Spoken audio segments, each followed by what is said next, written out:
I look at Van Halen, especially for me, those first 4 records, untouchable. And I say that with all respect to the stuff that came after, which I also love. But to me, the first 4 records are just top to bottom, perfect records. And I think, in my view, they will be regarded and probably are already in some ways the way we regard Led Zeppelin records. Whereas Zeppelin records are records that are timeless, never sound old. Here we are 45 years out, 50 years after they come out and they get remastered and they're back in the top 20. You hear songs from them every day on the radio. They are ageless, timeless, iconic records. They still hold up. They still sound as great today as they did back then. And that's how I feel about the early Van Halen records. To me, when you put on those early, I mean, later on there were some different producers, and obviously I think there's some tones and sounds that sound a little 80s at times, or whatever.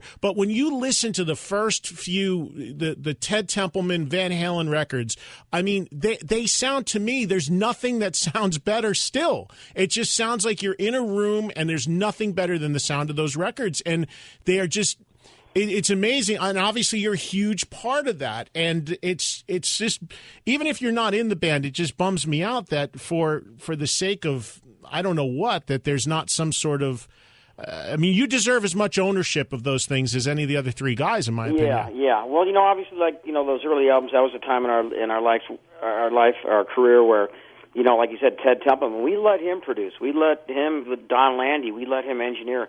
And we just were ourselves, and I think that's why those kind of records sounded so good. And I mean, there's little mistakes here and there that I could point out on every single one of those records or whatever, but it was like, that's great. The real deal. Yeah. We were just the 4 knuckleheads that we were before we were signed,